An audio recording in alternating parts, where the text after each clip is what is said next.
नमस्कार बच्चों, तक्षशिला इंस्टीट्यूट के यूट्यूब चैनल पर आपका स्वागत है। आज हम आपको कक्षा 9 की गणित, जिसकी प्रश्नावली पहली है संख्या पद्धति, उसके बारे में आपको बहुत ही आसान तरीके से समझाने की कोशिश करेंगे। तो सभी बच्चे ध्यान से समझें। चलिए चलते हैं वीडियो पर। तो संख्या पद्धति का पहला टॉपिक है परिमेय संख्याएँ। ऐसी संख्याएं जिन्हें P/Q के रूप में लिख सकते हैं उन्हें परिमेय संख्याएं कहते हैं। एग्जाम्पल, जैसे हम लिख सकते हैं 0, 1, 2, 3, 4। ये सभी की सभी परिमेय संख्याएं होती हैं, क्योंकि हम इनके बट्टे में 1 लिख सकते हैं, सबके नीचे 1 लिख सकते हैं, जिससे कि यह P/Q के रूप में बन जाएगी। तो जितनी भी संख्याएं हैं उन सबको हम P/Q के रूप में लिख सकते हैं। तो 0 भी एक परिमेय संख्या है। 0, 1, 2, 3, 4, 5। चाहे माइनस की संख्या, वो भी परिमेय संख्या होती हैं, क्योंकि उन्हें हम P/Q के रूप में लिख सकते हैं।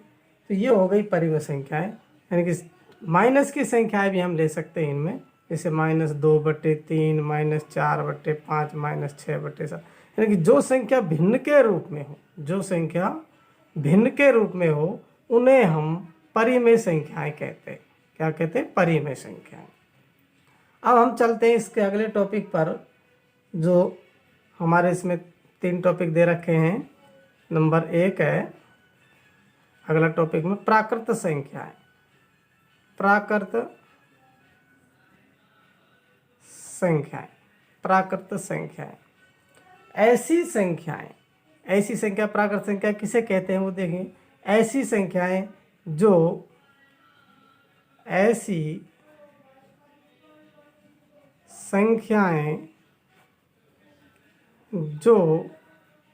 जो 1, 2, 3 अनंत तक हो, परिमेय संख्या कहलाती है। यानी कि परिमेय संख्याएं, प्राकृत संख्याएं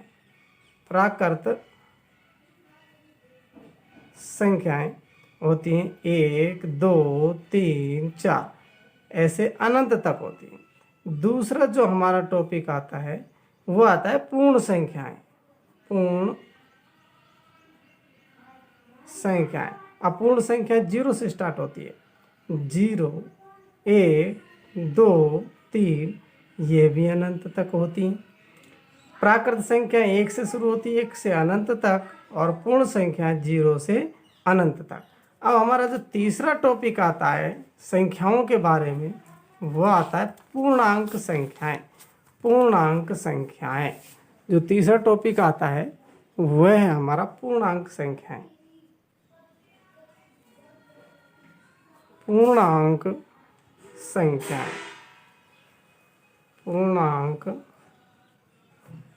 संख्याएं वो होती हैं, इधर भी अनंत से चलती है, यहाँ बीच में 0 होता है इस प्रकार से, और यहाँ 1, यहाँ 2, यहाँ 3, ऐसे ये अनंत तक चलती हैं। इधर हो गया, यहाँ सॉरी माइनस का होगा इधर, और इधर 1, 2, 3, और ये भी अनंत तक होती है। कहने का मतलब है जो पूर्णांक संख्या होती है उसमें 0 भी होता है, 1, 2, 3, 4 और अनंत तक। इधर -1, -2, -3 और इस प्रकार से अनंत तक। तो ऐसी संख्या जिसमें प्लस की भी हो, माइनस की भी हो, और उसमें 0 भी सम्मिलित हो, तो पूर्णांक संख्याएं कहलाती हैं। तो हमारी 3 संख्याएं हुई, एक तो प्राकृत संख्याएं, एक पूर्ण संख्याएं, और तीसरी हो गई पूर्णांक संख्याएं। अब हम चलते हैं प्रश्नावली के क्वेश्चन नंबर 1। तो हम चलते हैं प्रश्नावली 1.1 का पहला क्वेश्चन। 1.1 का पहला क्वेश्चन। ये तो हमने इस प्रश्नावली के बारे में थोड़ा सा डिटेल, छोटी छोटी बातें, बेसिक नॉलेज जो आपको हमने बताया। अब हम चलते हैं पहली प्रश्नावली के पहले क्वेश्चन पर। तो पहला क्वेश्चन है, क्या 0 एक परिमेय संख्या है? क्या क्या शून्य एक परिमेय संख्या है? यह हमारा पहला क्वेश्चन है। क्या शून्य एक परिमेय संख्या है? क्या इसे आप p बटे क्यू के रूप में लिख सकते हैं? क्या इसे आप p बटे क्यू के रूप में लिख सकते हैं? तो हम इसका जो उत्तर देंगे वो लिखेंगे हाँ, वो लिखेंगे हाँ। हाँ, क्योंकि हमने इस वीडियो के शुरुआत में आपको बताया था कि 0 एक परिमेय संख्या होती है, क्योंकि हम लिख सकते हैं 0/1, 0/1 जो p बटे क्यू के रूप की है, जो p बटे क्यू के रूप की है। तो हम लिखेंगे हाँ, क्योंकि इसे 0/q लिख सकते हैं जो p बटे क्यू के रूप की है। तो शून्य भी एक परिमेय संख्या है, जो हमने वीडियो के शुरू में ही आपको बताया था। चलिए चलते हैं वीडियो के अगले क्वेश्चन पर। तो क्वेश्चन नंबर दूसरा है इसका, 3 और 4 के बीच में 6 परिमेय संख्याएं ज्ञात कीजिए। जो इसका क्वेश्चन नंबर दूसरा है, क्वेश्चन नंबर 2, 3 और 4 के बीच में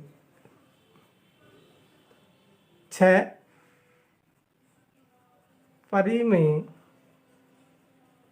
परिमेय संख्याएं ज्ञात कीजिए। 3 और 4 के बीच में 6 परिमेय संख्याएं ज्ञात कीजिए। तो ये हमारा अगला क्वेश्चन है। इसको हल करते हैं। तो जो 3 और 4 है, इसको हम लिख सकते हैं 3/1 और 4 को लिख सकते हैं 4/1। अब हम लिखेंगे अंश तथा हर में 7 से लिख दो, 8 से लिख दो, 8 से ऊपर नीचे गुणा करने पर। पहले तो इसको हमने परिमेय संख्या बनाया p बटे क्यू के रूप में। तो अब हम लिखेंगे अंश तथा हर में 8 से ऊपर नीचे गुणा करने पर। इसको भी 8 से कर दीजिए, इसको भी 8 से, इसको भी 8 से और इसको भी 8 से। हम इसको 8 से नहीं 9 से भी गुणा कर सकते हैं, 10 से भी कर सकते हैं और 7 से, 6 से, 5 से, कुछ से भी गुणा कर सकते हैं। लेकिन जितनी हमें ज़रूरत है इनके अंतर की, तो 8 से सही आएगा, इसलिए हमने 8 से गुणा किया। तो 8 तिया 24 और 8 एकम 8, और इसको लिख देंगे 8 चौके 32/8 एकम 8। तो हम इनके बीच में कितनी परिमेय संख्या लिखनी है? 6 परिमेय संख्या लिखनी है। तो हम लिख सकते हैं इसको 24 के बाद में 25/8, 25/8, 26/8, 27/8, 28/8, 29/8 और 30/8। इस प्रकार 6 परिमेय संख्या है। इस प्रकार 6 परिमेय संख्याएं हैं। इस प्रकार हमारी 6 परिमेय संख्या होगी। तो दोबारा समझिए बच्चों, 3 और 4 के बीच में 6 परिमेय संख्याएं ज्ञात कीजिए। हल करते हैं। सबसे पहले 3 और 4 को p बटे क्यू के रूप में लिख देते हैं, 3/1, और इसको लिखा 4/1। फिर लिखेंगे अंश तथा हर में 8 से ऊपर नीचे गुणा करने पर। तो हमने ऊपर नीचे अंश और हर में दोनों तरफ गुणा किया, तो इसको हम इस प्रकार से लिख सकते हैं। तो मल्टीप्लाई करेंगे, 8 तिया 24, 8 एकम 8, 8 चौक 32 और 8 एकम 8। अब हमने इन दोनों के बीच की संख्या लिखनी है 6, तो 25 से स्टार्ट किया, 25, 26, 27, 28, 29, 30 भी लिख सकते हैं, 31 भी लिख सकते हैं।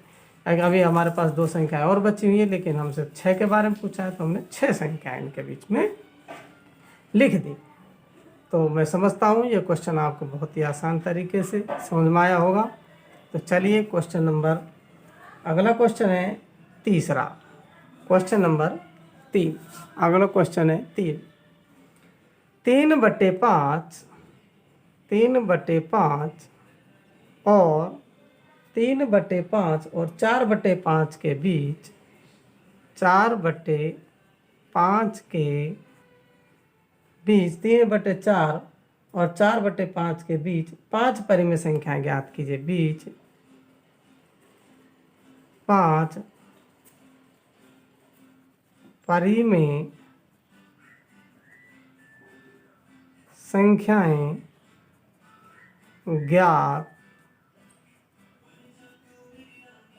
कीजिए। 3/4 और 4/5 के बीच में 5 संख्या के ज्ञात करने, तो हम सबसे पहले यहाँ पर लिखेंगे 3/5 और यहाँ पर लिखेंगे 4/5।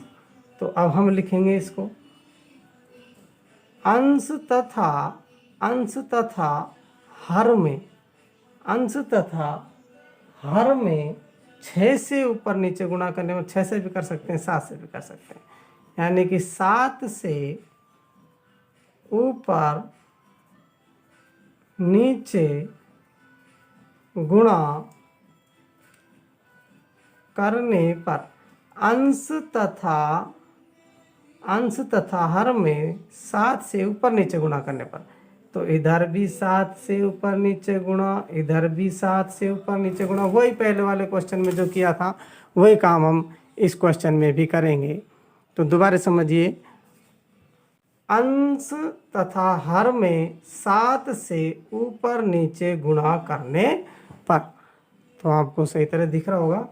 तो चलिए गुणा करते हैं। इधर भी ऊपर नीचे 7 से गुणा किया, इधर भी ऊपर नीचे 7 से गुणा किया, तो 7 तिया 21/35 और 7 चौके 28/7 पंजे 35।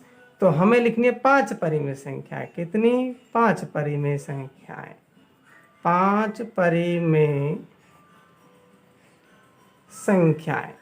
चलिए लिख देते हैं। 21 आगे स्टार्ट करेंगे तो 22/35, फिर लिखेंगे 23/35, 24/35 और 25/35। 4 हो गई। चलो एक और लिख देते हैं, 26/35। हम और भी लिख सकते हैं 27/35, लेकिन हमसे 5 पूछेगी तो 5 लिखेंगे। 6 के लिए बोलता तो 6 से।